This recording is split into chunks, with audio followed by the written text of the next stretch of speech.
Imagine for a second, right, that you were just sitting in a university lecture hall. Okay. You got your laptop open, taking notes, maybe trying to keep up with the professor's slides. Yeah, typical Tuesday. Right. Or, I mean, maybe you're just sitting on your couch, mindlessly scrolling through your social media feed, digesting, infographic after infographic. Absolutely, we all do it. Exactly. And in both of those scenarios, you probably believe you are simply absorbing facts, right? Just taking in information about history, sociology, or current events. You assume you're learning. Right. But what if you aren't just a passive consumer of knowledge? What if, in reality, you are the active target of a highly sophisticated psychological operation? I mean, it is an incredibly unsettling concept. It really is. We all naturally want to believe that our minds are our own, private fortresses. We assume that the opinions we form, especially in academic environments, are the result of our own free will. Right, our own independent logic. Exactly. But when you start analyzing the actual mechanics of how information flows and, more importantly, how it is curated before it ever even reaches you, that comforting illusion of complete intellectual independence just kind of shatters. Wow, yeah. So today, our mission is basically to hand you the blueprint to rebuild that fortress. I love that. We are doing a deep dive into how ideological manipulation influences students in academic settings, using this really fascinating book by Dr. Antonio Arnold. Right, The Art of Deception, Understanding Propaganda and Its Impact on Society. That's the one. And the ultimate goal of this deep dive is to serve as a guide for you, the listener, to reclaim your intellectual agency. Because you really have to actively reclaim it. Yeah. We are looking at Dr. Arnold's analysis alongside a frankly intense collection of visual propaganda symbols he uses to make his case. The visual component is absolutely vital to understanding his argument. I mean, the source material places historical imagery like the Soviet hammer and sickle and the Nazi swastika directly alongside modern political and cultural iconography. Right, which is quite the comparison. It is. We are talking about the Antifa flag, Black Lives Matter logos, the Free Palestine flag, Democratic Party donkey. Even those ubiquitous social media misinformation warnings, right? Exactly. The author is demanding that we look at these not just as symbols, but as functional tools of psychological leverage. Which is wild to think about. I am incredibly curious to dissect how he draws a line from literal historical war zones to, like, a modern-day sociology seminar. It's a very direct line, actually. Well, because before we can really understand the mechanics of how we are being manipulated, we have to understand the specific lens of the person revealing these tactics, right? Yeah, the source matters. Right. Dr. Antonio Arnold isn't just some academic theorizing from an ivory tower. He's a very specific military background that grounds this entire book. He does. Dr. Arnold actually served as a civil affairs specialist within the U.S. Army's Civil Affairs and Psychological Operations Command. Yeah, that is an airborne unit under the U.S. Army Special Operations Command. His job was literally the application of PSYOPs. Okay, wait, let me stop you there, because when most people hear the word PSYOPs, they picture, I don't know, cartoonish mind control. Right, the tinfoil hat stuff. Exactly. Or like dropping propaganda leaflets out of a bomber. But a civil affairs specialist operating on the ground in a conflict zone is doing something much more intricate, right? Right. What does that actually look like in practice? It is deeply analytical and highly subtle. On the ground, a civil affairs specialist isn't dealing in overt brainwashing. They are dealing in the architecture of perception. The architecture of perception. Right. Their role involves analyzing a target population, identifying their cultural friction points, mapping out their deep-seated insecurity, Okay. and then strategically injecting narratives or resources that fracture enemy cohesion. You figure out what a population fears, what they revere, and who they trust. That's intense. And then you methodically manipulate those elements to shift their behavior without ever firing a single bullet. And Dr. Arnold also served in the Air Guard, where he noted this profound disconnect between the neatly packaged media narratives broadcast back home and the messy reality on the ground. Okay, let's unpack this, because that fundamentally changes how I view the rest of this text. How so? Well, it's like realizing that the subtle marketing tricks used to sell you a lifestyle are actually derived from the exact same military playbooks used to demoralize an enemy, right? That is spot on. If we connect this to the bigger picture, the central thesis here is that the battlefield has just shifted. Right. The tactics engineered to win hearts and minds or to fracture alliances in a war zone didn't just stay quarantined in the military domain. They bled over. They adapted. They transitioned seamlessly into civilian life, targeting the daily flow of information to everyday citizens. The territory being conquered is no longer physical land, it is cognitive space. And cognitive space is never more vulnerable than when it belongs to a young person. Absolutely. The book argues that if you want to understand the architecture of modern academic manipulation, you have to look back at the 20th century. You really do. You have to look at how these PSYOP tactics were essentially beta tested on youth populations. Dr. Arnold dedicates a lot of ink to historical totalitarian regimes, specifically the Nazis and the Bolsheviks. He focuses on those regimes because they pretty much perfected the art of weaponizing the classroom. Right. But the text isn't just giving us a basic history lesson on the atrocities of these governments. It focuses on the subtle, structural ways they rewired the social incentive systems for students. Yeah, how they actually did it. Exactly. When the Nazi regime rose to power, they didn't just ban certain books. They fundamentally altered the mechanisms of educational content to promote Aryan supremacy and dehumanize perceived enemies. They were basically turning the school system into an assembly line for ideological compliance. That's a great way to put it. I mean, if you control what a child believes is historically objective, you own the future of the nation. And the Bolshevik Revolution operated on identical psychological principles, just, utilizing a different ideological framework. Right, a different flavor of the same thing. Yeah, the communists completely reshaped the Russian curriculum to incite rebellion against the Tsar and legitimize a new socialist order. And Dr. Arnold stresses that these were not organic cultural shifts. They were engineered. Totally calculated, deliberate psychological operations designed to entirely replace independent critical thought with unquestioning allegiance to the state narrative. Okay, I hear that, but I keep bumping up against a major discrepancy here. What's that? Well, a regime in the 1930s had absolute power, right? If you question the Bolshevik curriculum, you face the secret police or the gulag. Right, the threat was very physical. Exactly. The threat was physical violence. But if a student is sitting in a modern university setting today, there is no secret police. So how does a massive institution translate that level of compliance to a modern democratic society without students immediately noticing and just calling it out? That is the pivotal question the author addresses. The critical insight is that the underlying psychological levers of manipulation remain identical, but the delivery system evolves. Ah, okay. Modern manipulation in a free society cannot rely on the blatant, forced indoctrination of a dictatorship. It just wouldn't work. People would rebel. Exactly. So it relies on monopolizing the narrative so completely that dissent doesn't feel illegal. It feels socially fatal. Socially fatal. Wow. So instead of a soldier at the front of the classroom demanding loyalty with a weapon, the threat is social ostracization. Bingo. It is the fear of being isolated by your peers or perhaps failing the course if you dare to question the foundational premise of what the professor is teaching. That is exactly the point the book makes. The goal of a modern academic psyop isn't to force you to recite a pledge. The goal is to make you self-censor. That's terrifying. It is. It is to architect an environment where certain questions are simply understood to be completely off limits. And to understand the mechanics of how that subtle control is achieved, Dr. Arnold breaks down manipulation into 5 distinct stages. Yes, okay, let's map out these 5 stages of manipulation. Because here's where it gets really interesting. Oh, yeah. When I was reading this section, the macro-level institutional tactics sounded eerily identical to the cycle of abuse in a toxic romantic relationship. It is wild how well the psychology of control scales up. I mean, it goes from an interpersonal dynamic between 2 people to a massive societal campaign targeting millions. Let's walk through the framework. Okay, so stage 1 is the appeal phase.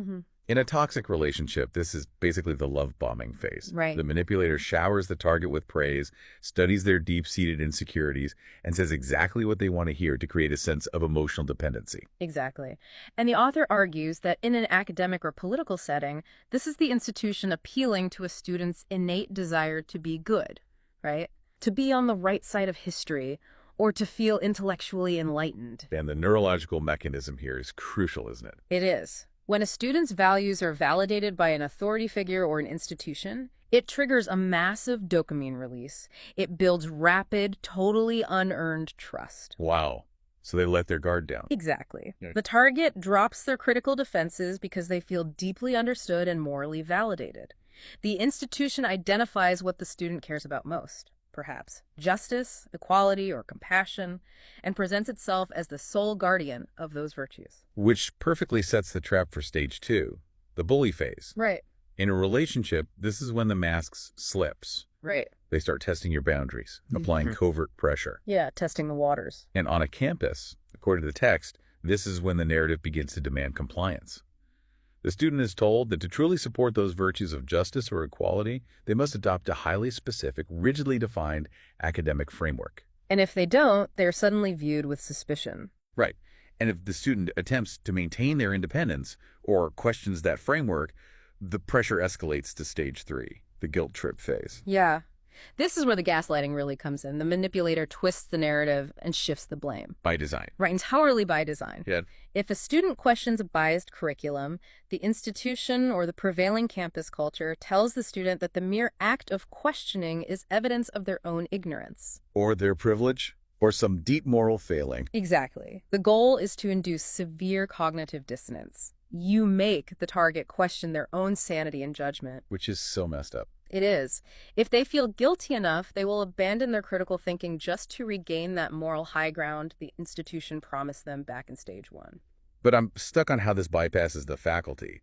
I mean, if a university is utilizing these stages, wouldn't tenure track professors, people whose entire professional existence is supposedly built on fostering debate, wouldn't they be the first to sound the alarm? You would think so, right?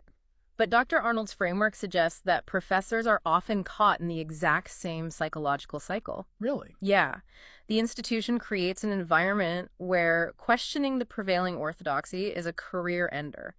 Faculty are subject to the same social and professional pressures as the students. That makes sense. And if the guilt trip fails to bring someone back into line, we move to stage 4, the plead phase. Oh, this is pure empathy hacking. It really is. This is where the manipulator relies on emotional appeals, like, look at the harm you are causing by refusing to adopt our language or our framework. Do it for the greater good. Exactly. Think of the marginalized communities you are hurting by asking these questions. It bypasses logic entirely and just targets the student's compassion. And finally, if the student still holds their ground, they hit stage 5, the outrage phase. Right. Full-blown destabilization. In a one-on-one dynamic, this is where the toxic partner lashes out with unhinged anger. Yeah. But in the societal or academic version, this is basically cancellation. Yeah, the shouting down of guest speakers, the absolute refusal to engage in debate, replaced by pure, intimidating, performative outrage. And there's a reason it works so well. There is an evolutionary psychology component to this that makes it incredibly effective. To a social primate, being entirely exiled from the tribe historically meant death. Wow. Yeah. When a student faces the outrage phase, the threat of being publicly shamed and expelled from their social group, their brain literally processes it as an existential threat. The fear of social death forces compliance where logic never could. Man, when you lay out the neurology of it, you realize that a student's intense emotional reaction to like a viral social media post or a highly charged lecture is rarely an accident. No, it is engineered. You feel outraged or deeply guilty or incredibly validated because those specific psychological levers are being pulled on schedule. Which is exactly why the author takes this historical blueprint and these 5 psychological stages and applies them directly to today's highly polarized cultural battlegrounds. Right. He argues that modern universities frequently function as platforms for this exact type of ideological manipulation, utilizing biased curricula, heavily curated guest speaker lists, and the aggressive suppression of dissenting thought. And the text and the visual sources get incredibly specific about the modern applications here. They really do. And look, to be clear, we need to state this explicitly for everyone listening. Our role here is to impartially report the analysis presented in Dr. Arnold's book. Exactly. And to describe the visual evidence he provides.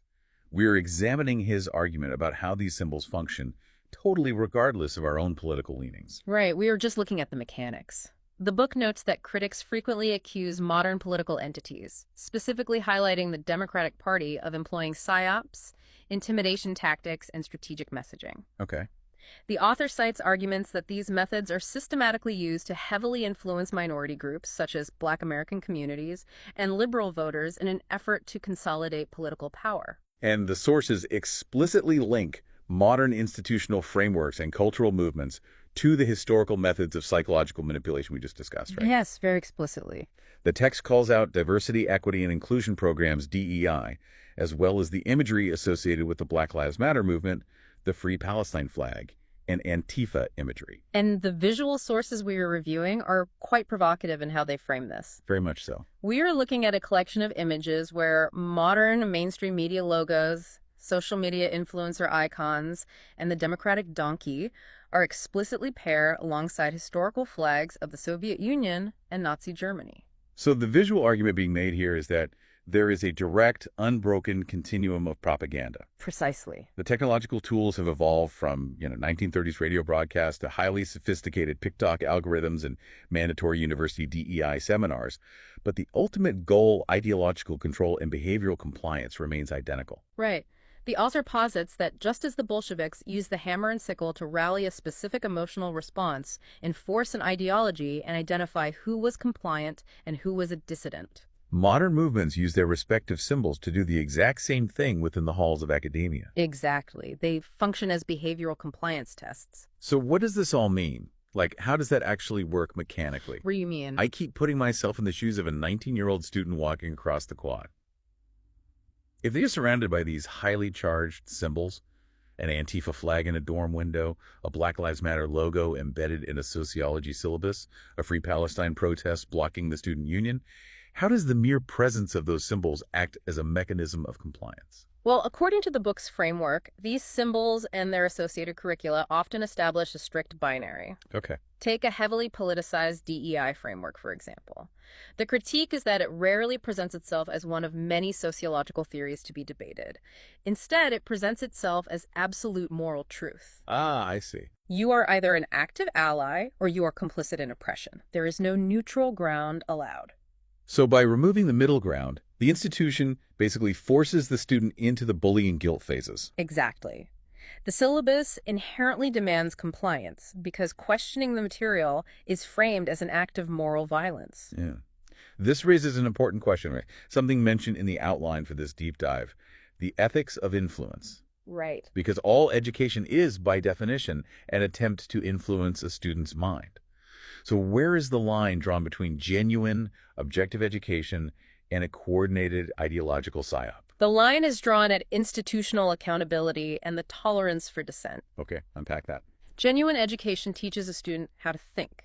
It presents a framework, invites aggressive scrutiny, and allows the student to poke holes in the theory without penalty. Right, that's what we expect from a university. But a psyop, masquerading as education, trains a student what to think.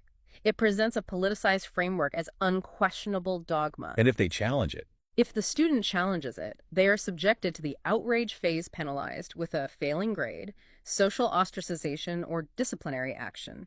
Right. When the penalty for questioning the material is social or academic ruin, you are no longer in an educational environment. You are in an indoctrination environment. Exactly. You are caught in the trap.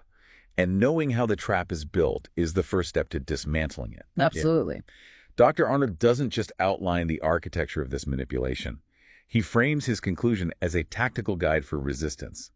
He really wants to hand the listener the tools to reclaim their agency. He does. And there is a powerful visual source included in the stack that illustrates this perfectly. It is an image with the words "resist manipulation" in bold typography, showing a pair of hands physically cutting the strings of a puppet master looming above. Oh, wow. Yeah, it represents the conscious severing of emotional dependency on these institutions. So what are the actual tools to cut those strings? If a student is sitting in that lecture hall right now listening to this, what is their defense mechanism? The primary tool is the aggressive application of critical thinking. And that doesn't just mean developing a cynical attitude toward everything you hear. Right. It means actively choosing to cross-reference information from multiple opposing viewpoints. If a professor, a textbook, or a social media feed hands you a perfectly packaged, emotionally charged narrative that makes you feel a sudden surge of righteous anger or deep, paralyzing guilt. That emotional spike is your cue to pause. Exactly. You have to recognize that your emotional reaction is the intended product of stage 3 or stage 5. Yeah. You have to consciously step outside of the emotional manipulation. There's another image in our sources that drives this home, right? Yes, it's a stark silhouette of a speaker at a podium, looming over a faceless, compliant crowd, and underneath it is a single word: Fear. Fear is the engine of the entire operation. It really is. You cannot let the fear of social isolation or the fear of a bad grade prevent you from demanding evidence. You must foster and demand environments of open debate. That's easier said than done, though. Oh, it's incredibly difficult. But if you find yourself in a classroom where questioning the core premise of a lesson is implicitly or explicitly banned, you have to recognize the reality of your situation. You must ask the hard questions. You must ask the professor for the opposing evidence. Because recognizing the playbook is the ultimate armor. Precisely. Once you understand the military origins, and you can clearly identify the appeal, the bully, the guilt trip, the plead, and the outrage happening in real time, the manipulator just loses their power. They do. Once you see the puppet strings, they have a much harder time making you dance. It requires relentless vigilance, doesn't it? It really does. You have to start treating your own attention, your intellectual curiosity, and your emotional responses as highly valuable contested territory that unseen forces are actively trying to conquer. It really is a cognitive battlefield. Hmm. And unpacking all of this leaves me with a lingering thought. It's something that isn't explicitly answered in the text, but it builds off everything we've just discussed today. Well, if every institution, every curriculum, and every human professor has some inherent bias or underlying ideological agenda, is a truly objective education even possible anymore? That is the defining challenge of modern academia. I mean, if absolute neutrality is a myth, how do we navigate the system? Maybe the ultimate test of your intelligence isn't finding a perfectly unbiased source of information. Right. Maybe the real test is simply recognizing the underlying mechanics of the propaganda you are consuming and deciding for yourself which influences you are willing to tolerate. That's a powerful way to look at it. Because if you are sitting in that lecture hall with your laptop open taking notes, the most important life-altering thing you can learn might not be the facts presented on the professor's slides. No, it might not be. It might be the sudden realization that the lecture itself is a psychological operation, and deciding right then and there that your mind belongs to you.